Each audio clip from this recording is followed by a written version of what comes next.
Olympic करने वालों को ओलंपिक भेजो। बहराइच मुठभेड़ पर ओवैसी ने सीएम योगी को घेरा।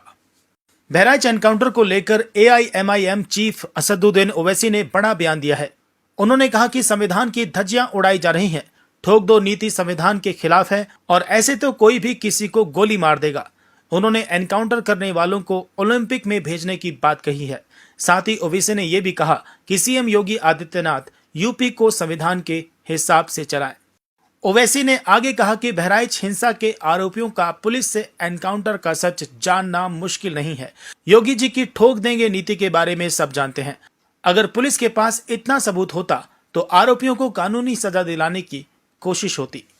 ओवैसी ने आगे कहा कि पिछले कई सालों से उत्तर प्रदेश के मुख्यमंत्री जो कि ठोक दो नीति पॉलिसी चला रहे हैं, ये उसी का एक उदाहरण है। हम बार बार कह रहे हैं बीजेपी से, पीएम मोदी से और यूपी के सीएम योगी आदित्यनाथ से कि आपकी ठोक दो नीति पॉलिसी संविधान के खिलाफ है। आप यूपी को संविधान के हिसाब से चलाएं, ना कि बंदूक से, क्योंकि अगर आप गलत चीजों का आगाज कर देंगे तो वो गलत चीजें चलती रहेंगी और कोई भी किसी को उठकर गोली मार देगा। ऐसा लग रहा है कि नेटफ्लिक्स पर कोई पिक्चर चल रही है। हम तो खेल मंत्री से कहेंगे कि जो ऐसे एनकाउंटर कर रहे हैं उन्हें ओलंपिक में भेजिए। कम से कम भारत को गोल्ड मेडल तो दिला ही देंगे। ये सब मजाक बनाकर रख दिया है। बहराइच में जो हिंसा हुई, दुकानें जलाई गईं, शोरूम जलाए गए, आपने अब तक कितनों को गिरफ्तार किया है। राम गोपाल की हत्या हुई है, इससे कोई इनकार नहीं कर सकता। लेकिन क्या आप किसी को गोली मार देंगे? बहराइच हिंसा के आरोपियों सरफराज और तालिब के पैर में गोली लगी थी। देखिए, ये उत्तर प्रदेश के मुख्यमंत्री की जो ठोक दो की पॉलिसी चल रही है पिछले कई सालों से, वो उसी का एक एग्जाम्पल है। और हम बार बार कह रहे हैं बीजेपी से, प्रधानमंत्री से और उत्तर प्रदेश के योगी आदित्यनाथ मुख्यमंत्री से कि आपकी ठोक दो की पॉलिसी संविधान के खिलाफ है। आप उत्तर प्रदेश को चलाइए संविधान से, रूल ऑफ लॉ से चलाइए, रूल बाय गन से मत चलाइए।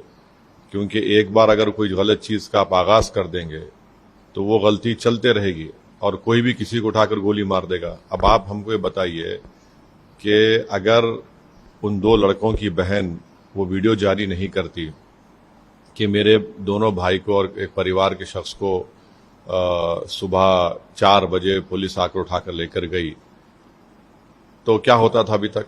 और दूसरा है कि पुलिस को ये बताना चाहिए था कि उनको अरेस्ट बताना चाहिए था, अरेस्ट भी नहीं बताए। और फिर जहां पर हादसा हुआ और उससे 70 किलोमीटर दूर ले जाकर हथियार छुपाता है अपना, और फिर जहां पर ये एनकाउंटर होता है वो कितनी दूर है उस हथियार दस्तयाब करने की जगह से। तो ये सरासर गलत है। ये एक संविधान की धज्जियां उड़ाई जा रही हैं। और आज तक क्या किसी ने देखा ऐसा वीडियो कि आप जिस पर गोलियां चला रहे हैं उनसे सवाल किया जा रहा है कि तुमने ऐसा क्यों किया? और वो जिसके पैर में गोली लगी वो कह रहा है कि हाँ सर, हमसे गलती हो गई, हम दोबारा नहीं करेंगे।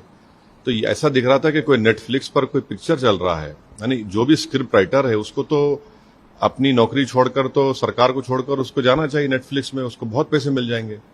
और दूसरा ये कि हम तो स्पोर्ट्स मंत्री से अपील करेंगे कि जो निशाने पे मार रहे हैं, 200 एनकाउंटर ऐसे निशाने पे मारे हैं, इनको ओलंपिक भिजाइए, भारत को गोल्ड मेडल सिल्वर मेडल ला लेंगे। एक मजाक बना के रख दिए।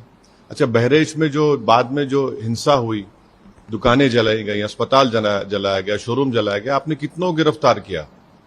ये आप रिवेंज की जो सियासत राजनीति कर रहे हैं, इससे किसी का फायदा होने वाला नहीं है। गोपाल मिश्रा की यकीनन हत्या हुई है, इससे कोई इनकार नहीं कर सकता, मगर आप ले जाकर गोली मार देंगे। अरे भाई, अगर प्रूफ है तो सजा दिलाइए ना। कोर्ट किस लिए है? बीएनएस किस लिए है?